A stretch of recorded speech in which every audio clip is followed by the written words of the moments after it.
नमस्कार मंडळी, प्रमिला रेसिपी मराठी या यूट्यूब चॅनलवर तुमच्या सगळ्यांचे स्वागत करते.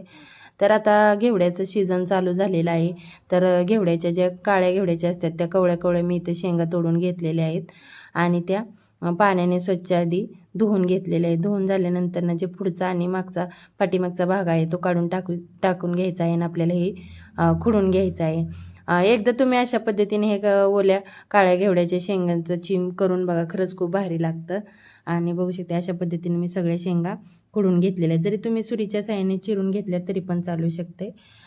ही रेसिपी मी अगदी साध्या आणि सोप्या पद्धतीने तुमच्यासोबत शेअर केलेली आहे, त्यामुळे व्हिडिओ कुठेही स्किप न करता शेवटपर्यंत नक्की बघा.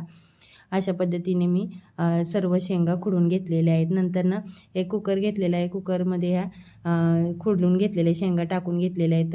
गरजेवढं पाणी ओतून घेतलेलं आहे. चवीनुसार मीठ टाकून घेतलेलं आहे आणि हळद टाकून घेतली आणि कुकरला झाकण लावून मध्यम गॅसवर 2 शिट्ट्या करून घेतलेल्या आहे. 2 शिट्ट्यामध्ये छान असं शिजलं जातं. बघू शकता अशा पद्धतीने छान असं शिजलं गेलेलं आहे. हे जरी तुम्ही डायरेक्ट असं चटणी मीठ हळद टाकून जरी डायरेक्ट शिजत घातलं तरी पण चालू शकते. बघू शकता अशा पद्धतीनं.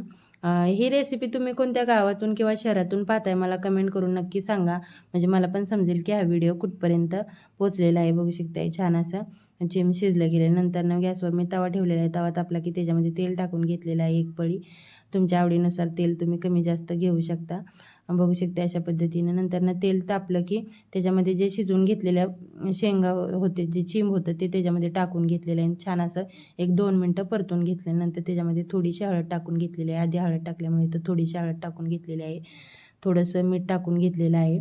घरची आपली चटणी असते ती टाकून घेतलेली आहे. लाल तिखट टाकून घेतलेलं आहे आणि चांगलं 1-2 मिनटं छान असं परतून दिलेलं आहे. बघू शकता अशा पद्धतीनं छान असं हे भाकरीसोबत चपातीसोबत एकच नंबर लागतं. बघू शकता अशा पद्धतीने.